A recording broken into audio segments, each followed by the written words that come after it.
Et nous sommes en liaison avec Dominique Maucly, dont le visage va apparaître à l'instant. Bonsoir Dominique Maucly.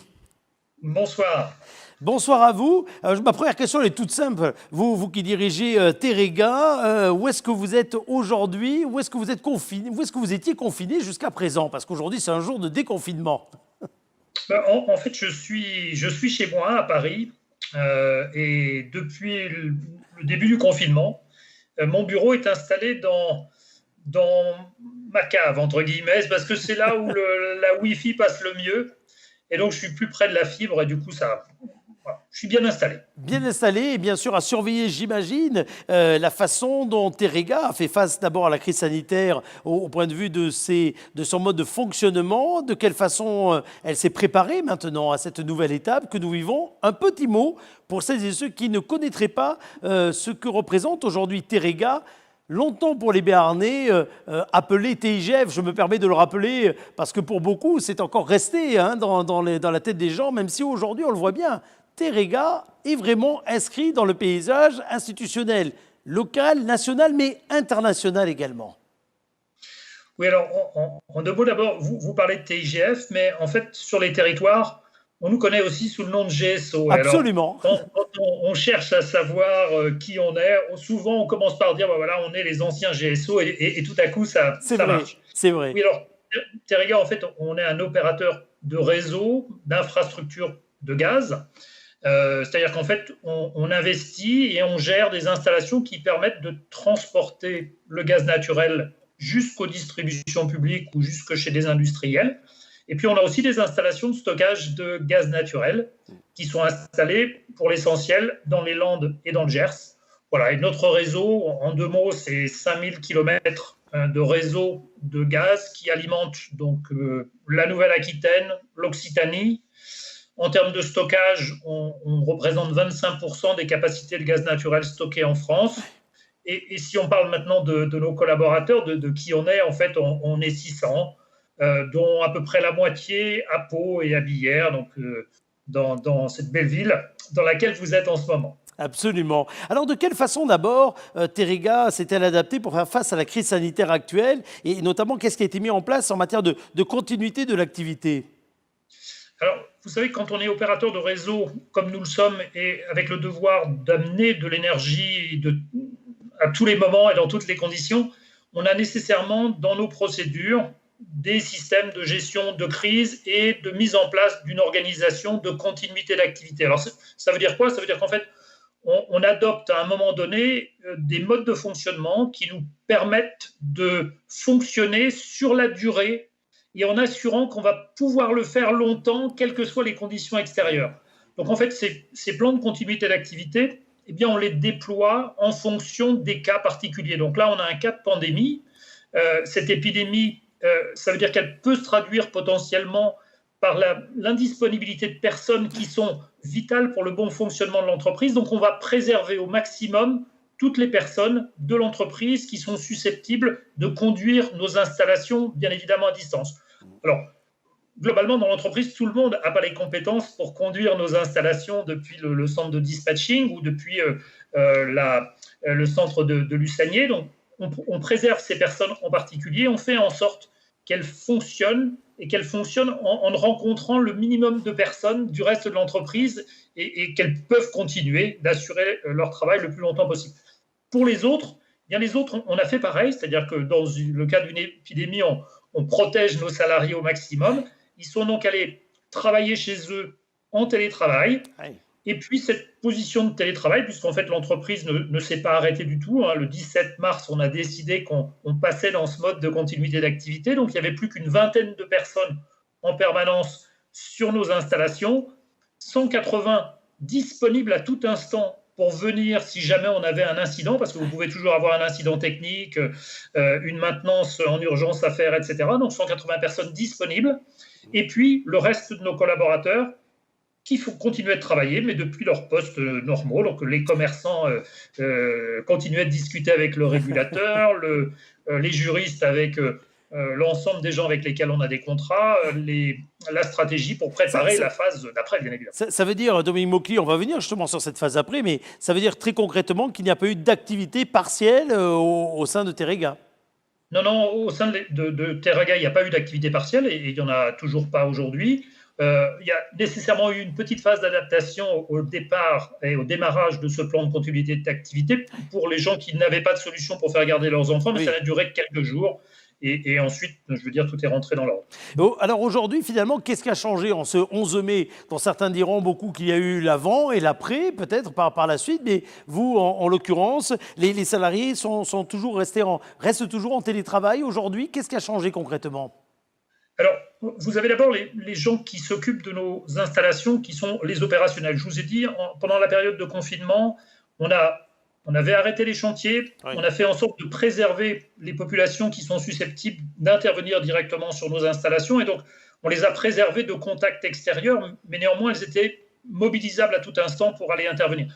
Donc aujourd'hui, ce qu'on a repris pour ces gens-là, on a commencé déjà lundi de la semaine dernière à reprendre toutes les activités de maintenance. Donc petit à petit, la maintenance a recommencé à se faire sur l'ensemble des installations, sur l'ensemble du réseau. Ensuite, pour les projets, puisqu'on a aussi des projets de construction, d'amélioration de nos installations, là aussi, on les avait arrêtés au moment de la mise en place du plan de continuité d'activité, là aussi pour préserver nos équipes, et puis parce que nos coopérants, nos sous-traitants n'étaient plus à même d'intervenir. Et ces projets, on les recommence à partir d'aujourd'hui, Ah oui. pas tous. On a commencé 2 projets, de telle manière à tester l'ensemble des dispositifs qu'on a mis en place pour s'assurer qu'on arrive à faire nos projets dans des conditions de distanciation qui fonctionnent bien, avec les mesures qu'on a préconisées pour nous et pour nos sous-traitants, etc. Donc ça, c'est pour la partie opérationnelle qui a repris, j'ai envie de dire, déjà lundi dernier et pas ce 11 mai. Pour les personnels qui interviennent plus dans les fonctions dites tertiaires, ce que l'on a privilégié, c'est de continuer le mode de fonctionnement en télétravail qui fonctionne bien, et je reviendrai dessus tout à l'heure, tout simplement pour ne pas saturer nos sites, mais aussi parce que l'ensemble des conditions dans lesquelles les familles vont pouvoir fonctionner demain ne sont pas complètement claires. C'est clair. Quels sont les enfants qui retourneront à l'école, etc. Donc, jusqu'à fin mai, la préconisation de l'entreprise, c'est le télétravail et le mode de fonctionnement prioritaire pour toutes ces fonctions. Et ceux qui, en revanche, ont du mal ou des difficultés à travailler en télétravail, ils ont la possibilité d'être hébergés sur le site de Volta, qui est à nouveau ouvert. Et ce site donc, accueille un certain nombre de nos employés, et ces collaborateurs peuvent travailler une demi-journée seulement, et avec la consigne de porter le masque et bien évidemment de respecter tout un tas de consignes et de barrières. De mise en sécurité, de gestes barrières, on imagine bien. La question de la reprise, elle est d'autant plus importante lorsqu'on s'appelle Terrega qu'on a un impact sur la région. On a un impact au travers de ses investissements, au travers de ses grands chantiers, au travers également de son implication dans la vie sportive, culturelle, associative, locale, parce que ça fait partie également de ce lien très fort que vous avez avec ce territoire. De quelle façon aujourd'hui vous avez continué d'ailleurs à avoir ce rôle engagé? De quelle façon vous continuez d'ailleurs à l'avoir dans cette période tout à fait particulière? Alors, d'abord, vous avez raison de dire qu'on a un impact économique important au travers de nos projets. Donc, effectivement, le fait qu'on ait redémarrer tout de suite un certain nombre de projets. Notre objectif, c'est de faire le maximum de nos projets dans l'année. On sait qu'on aura un impact par rapport aux investissements qu'on fait habituellement. On avait prévu entre 100 et 150 millions d'euros d'investissement sur l'ensemble du réseau et sur le centre de stockage. On aura de l'ordre de 20 à 25% d'impact si effectivement le redémarrage se fait correctement. Mais il n'empêche que ce sont des activités qu'il faut absolument relancer le plus rapidement possible et dans de bonnes conditions. Donc ça, c'est le premier impact. Celui-là, on va essayer de le minimiser grâce à la mobilisation des équipes, et je profite de l'occasion qui m'est donnée pour les remercier. Beaucoup de gens se sont mobilisés pour faire en sorte que nous puissions traverser cette période le mieux possible, en particulier dans les hôpitaux et pour assurer la logistique globalement de nos sociétés. Maintenant, c'est aussi à nous de relancer et d'aider à la relance de l'économie au travers de nos activités. Donc ça, c'est le pan le plus important. Mais au-delà de ça, bien évidemment, pendant cette période de confinement, on est resté en contact avec l'ensemble des associations, les clubs sportifs. J'ai même fait, moi, un apéritif par vidéo avec Jérémy Chardy, ne serait-ce que pour montrer tout le lien et tout l'attachement qu'on a avec l'ensemble de ce monde associatif et sportif. Et bien, la situation qu'on a est sans doute enviable pour beaucoup d'entreprises. On fait partie de ces 44% d'entreprises des Pyrénées-Atlantiques qui ne sont pas trop affectées en termes à la fois de chiffre d'affaires et d'emploi. Donc, c'est aussi à nous d'assurer la continuité dans ces engagements. Et donc, nous avons redit à l'ensemble de nos partenaires, et nous avons continué de discuter pendant cette période, que nous allions bien évidemment continuer à travailler avec eux et à aider au redémarrage, j'ai envie de dire. C'est un message extrêmement positif. Cela dit, vous allez mine de rien être impacté également par la crise économique. Comment est-ce que vous envisagez là, les mois qui viennent et la période qui vient? On l'a entendu sur les investissements, ce qui, par rapport à d'autres secteurs, cela dit, peut être également une nouvelle relativement positive par rapport à d'autres inquiétudes qu'on peut avoir par ailleurs, sans forcément les nommer. Chacun se reconnaîtra. Imaginez bien les difficultés des uns et des autres, notamment dans l'aéronautique ou autre. Mais vous, comment est-ce que vous envisagez, mine de rien, la période qui arrive et les mois qui arrivent? Alors en fait, on l'a envisagé au travers d'un certain nombre de scénarios. Alors, quels sont les éléments un petit peu clivants dans ces différents scénarios? Alors, clairement, il y a un premier scénario qui est intéressant, qui est un scénario où finalement, après la crise, le déconfinement se passe relativement bien et l'activité économique redémarre comme il faut.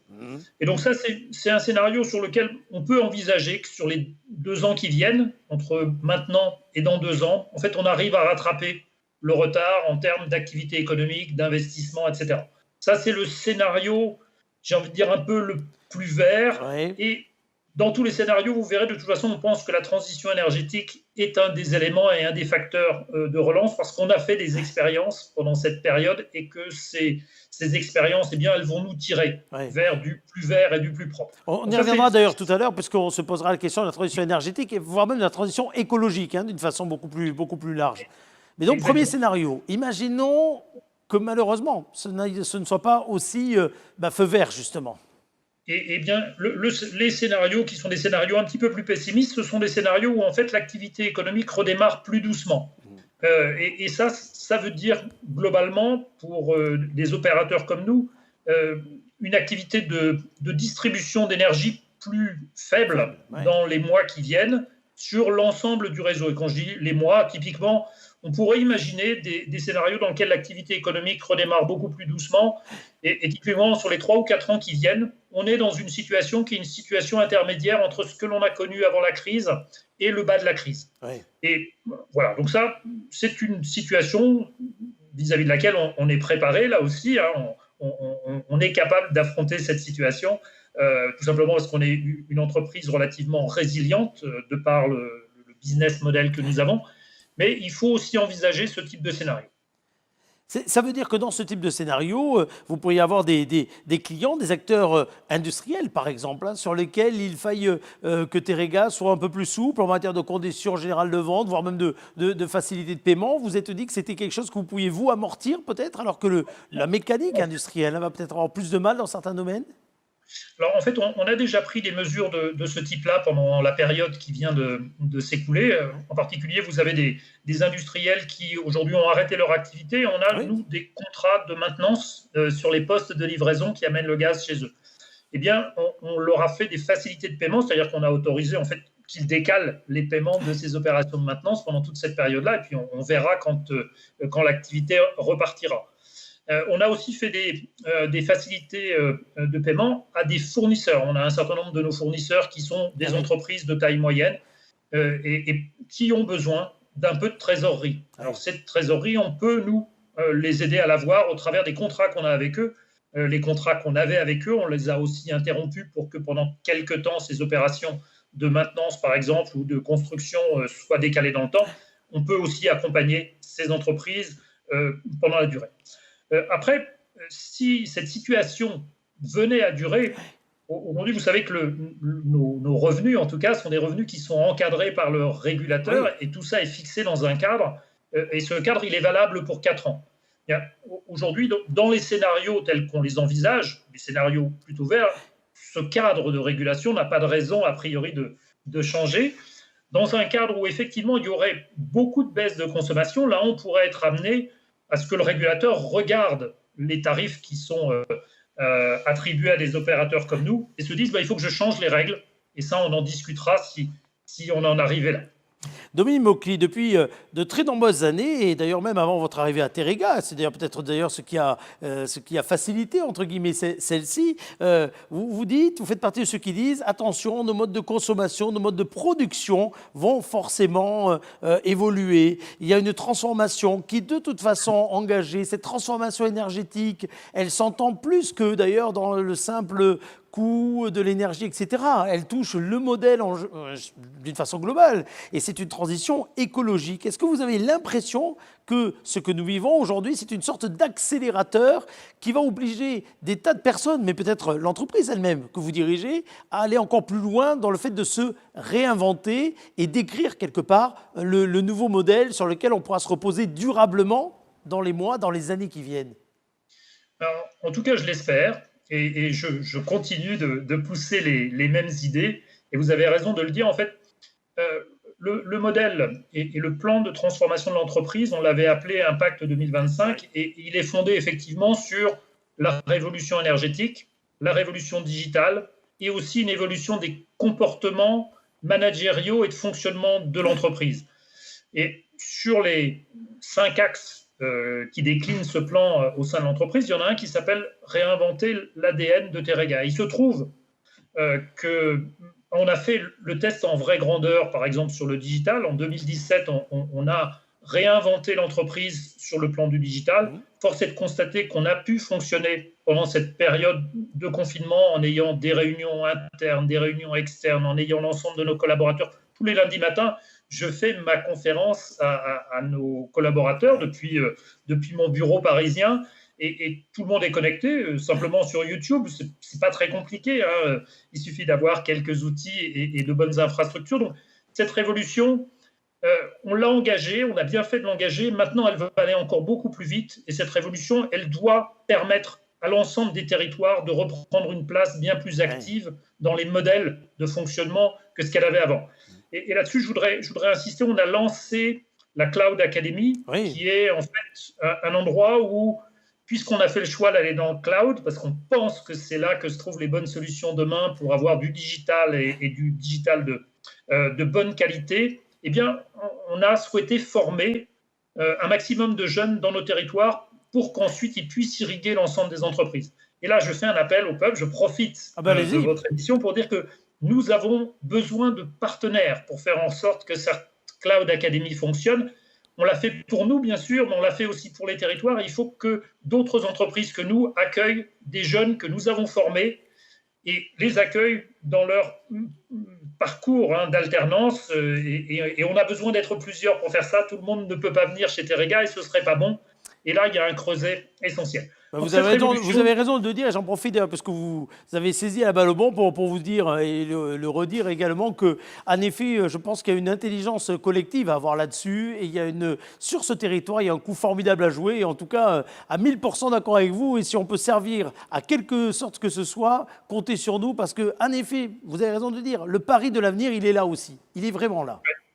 Et nous serons prêts à accompagner ce que j'appelle dans mon jargon le pied à l'étrier de tous ceux qui ont des difficultés à utiliser les technologies IT, parce que c'est bien d'avoir un ordinateur, mais si on ne sait pas l'utiliser, ou si on vous le donne et qu'on ne vous donne pas les leçons qui vont avec, je crois que notre rôle, c'est vraiment de faire en sorte d'accompagner sur ce domaine-là les territoires. Alors pour ce qui est de la transition écologique ou la transition énergétique, bien évidemment, on avait commencé et on va continuer de pousser, et on a utilisé le temps qui nous était donné pendant cette période de confinement pour continuer d'avancer nos projets stratégiques. Et est-ce que vous pensez, pardon Dominique Maucly, est-ce que vous pensez d'avoir question de base, mais dans ces projets stratégiques, le gaz, pour vous, il a une place centrale, il aura une place encore plus centrale dans les solutions de demain, des prochaines années ? Le gaz, il garde la place qui est la place que j'ai expliqué qu'il devait avoir dans le futur, qui est cette espèce d'énergie intermédiaire, qui est une énergie qui a cette capacité à être stockée, à servir d'intermédiaire entre de l'électricité, du chauffage, etc. Donc, bien évidemment, il va continuer d'accompagner les besoins industriels d'aujourd'hui, mais dans le futur, il accompagnera les systèmes multi-énergie. Donc, on garde bien cette même position que celle qu'on avait définie avant et qui me semble bonne, qui est celle d'accompagner les gaz vers du gaz vert, le biométhane, le résultat, enfin la méthanation, c'est-à-dire la fabrication de méthane à partir du CO2 et de reconversion du CO2 et d'hydrogène, le mélange hydrogène et méthane, et puis le fonctionnement de ces énergies dans des systèmes multi-énergie qui économisent de l'énergie parce qu'ils vont permettre justement de réutiliser de l'énergie qui a été produite en trop forte quantité, mais qu'on sait transférer et transformer grâce au gaz. Donc là-dessus, nous, notre conviction est faite, et je pense que justement cette crise va permettre d'accélérer, et elle va aussi accélérer les changements des modes de mobilité. Et je crois que c'est aussi ça qui est très important, et je crois qu'on a à Pau la possibilité de faire du modèle qui a été mis en place quelque chose qui est un exemple. Il y a deux éléments auxquels je crois très fort. Il y a d'abord la mobilité hydrogène pour les bus à hydrogène, qu'il faut compléter pour tout ce qui est les BOM, etc., par de la mobilité gaz naturel. Mais je pense qu'il y a aussi tous les minibus, c'est-à-dire que les grands bus ou les grands moyens de transport n'ont pas la flexibilité, si on veut réduire la mobilité voiture, qu'ont ces petits bus qui sont plus disponibles dans l'ensemble de la ville et qui permettent d'adapter, en tout cas de s'adapter en termes de trafic au trafic et aux besoins de la population. Donc on a besoin de ça. Et puis le télétravail, entre guillemets, moi j'espère bien qu'en septembre, on aura modifié un certain nombre de modes de fonctionnement à l'intérieur de l'entreprise et qu'on n'aura plus ces bouchons sur le périphérique de Pau, tout simplement parce qu'on aura modifié les horaires de travail, qu'on laissera plus d'autonomie aux collaborateurs des entreprises, pour ceux qui le peuvent, d'être chez eux et d'être de temps en temps dans l'entreprise. Typiquement, je prends un exemple, mais je pense que 2 demi-journées par semaine en entreprise, ça peut parfaitement suffire pour faire l'essentiel du travail collaboratif qu'on a besoin de faire, et qu'ensuite tout le reste peut se faire par des modes qui sont des modes nouveaux. Alors, Dominique Maucly, avant une dernière question, plus personnelle d'ailleurs, dans quelques instants, juste, lorsque vous parlez des investissements de Teréga, lorsque vous en parliez il y a encore quelques semaines, vous disiez à quel point ils étaient importants en matière de recherche, de développement, justement pour cette volonté d'être acteur de cette transition énergétique. Mais très clairement, est-ce que la R&D, ça risque pas d'être le parent pauvre d'une entreprise comme la vôtre, mais comme des entreprises en général, dans les temps qui arrivent, plus difficiles économiquement? Bref, est-ce que vous allez avoir les moyens de concentrer en R&D tous ces efforts que vous annonciez il y a encore à peine quelques mois? Eh bien, nous sommes justement une des entreprises qui se doit de le faire, tout simplement parce qu'on sera moins impacté sans doute que l'autre. Et c'est vrai que dans certains secteurs, la priorité va être donnée à la réduction des coûts, à l'amélioration de la productivité, etc., pour faire face à des besoins de remboursement d'emprunts, etc. Nous, on a aussi ces exigences-là, mais on a aussi le devoir de préparer nos infrastructures à la transition énergétique, qui continue d'être poussée par le gouvernement, qui continue d'être soutenue par le régulateur. Et donc, une partie de ces investissements font d'ailleurs partie du tarif et ont été discutés avec le régulateur. Et donc, nous allons continuer de soutenir ça. Et nous le devons au territoire, et nous le devons aussi à l'évolution de nos modes de consommation énergétique. Donc ça fait partie, c'est un élément, que ce soit le digital ou les technologies liées aux infrastructures énergétiques, c'est un des éléments clés de l'entreprise. Eh bien, à suivre donc dans les semaines et dans les mois qui viennent, avec beaucoup d'attention. Dominique Maucly, une question beaucoup plus personnelle. Vous faites partie du réseau des ambassadeurs du Béarn. Nous allons avoir tout à l'heure notre ambassadeur qui est basé au Mexique d'ailleurs. Vous êtes devenu un fervent défenseur, très actif d'ailleurs, des valeurs de ce territoire. Vous qui, vous le disiez, être confiné là à Paris, quel regard vous portez finalement dans la façon dont le Béarn a passé ce confinement? Et puis vous, à titre personnel, vous l'avez vécu comment finalement ce confinement? Qu'est-ce que vous allez en garder comme souvenir d'une période, quoi qu'il en soit, qui restera comme inédite, quelle que soit la suite que nous allons vivre maintenant? Oui, alors, pour répondre à votre question sur le Béarn, je pense que le Béarn a bien résisté, entre guillemets, à la crise du Covid-19 et à la problématique de la pandémie. Oui. Parce qu'il a une relation au reste des territoires et au reste du monde qui est à la fois dans l'ouverture et dans le vivre ensemble. Et en fait, les pandémies et leur non-maîtrise sont le résultat en fait d'une économie mondialisée très ouverte mais sans barrière. Il se trouve que dans le Béarn, alors c'est une qualité ou un défaut, mais en même temps on est assez fermé localement tout en rayonnant, mais rayonnant de façon réfléchie. Voilà, donc je pense que la pandémie n'a pas atteint le Béarn pour un certain nombre de raisons qui lui sont propres. Et maintenant, il faut effectivement qu'en sortant de cela, il puisse y arriver. Néanmoins, il y aura deux secteurs qui vont être très, très touchés, au moins pendant la sortie du confinement, qui sont l'aéronautique et le tourisme. Ouais. Et il faut penser à trouver toutes les solutions. Et je suis sûr que l'intelligence collective, comme vous le disiez tout à l'heure, dans ce pays, fera la force de la sortie du confinement. Et vous pouvez compter sur Terega pour participer à cette intelligence collective. Merci. Alors, et à vous, et donc à titre personnel, parce que vous avez commencé à nous expliquer que vous étiez dans la cave donc de votre chez vous parisien, mais alors, est-ce que c'est le souvenir que vous allez en garder? Est-ce que ça a été l'occasion de refaire la cave? J'adore les expériences nouvelles et j'ai trouvé que cette expérience était enrichissante et quelque part, elle m'a fait penser à mai 68, parce qu'il se trouve que vous n'étiez pas né, mais moi j'ai vécu mai 68 et pendant 2 mois, je ne suis pas allé à l'école et puis tout à coup, on m'a renvoyé à l'école et j'espère que la sortie de crise sera comme celle de mai 68, c'est-à-dire avec un vrai rebond. Non, mais au-delà de la plaisanterie, j'ai trouvé effectivement l'expérience extrêmement enrichissante et j'ai essayé de trouver des nouveaux modes de... On est quelque part un petit peu dans un monde fermé, ouais, quand on est enfermé chez soi, de rester connecté au reste du monde. Et ça me fait penser un petit peu à ce qui se passe dans les sous-marins. Alors, j'ai conçu des sous-marins, je suis un ancien de ce monde-là. C'est ce que j'allais dire. Voilà, là, vous avez retrouvé. Alors, expliquez-nous, c'est intéressant. Et en fait, vous vivez dans un univers qui est fermé, mais vous êtes connecté au reste du monde. Par les transmissions, ouais, par le digital, etc.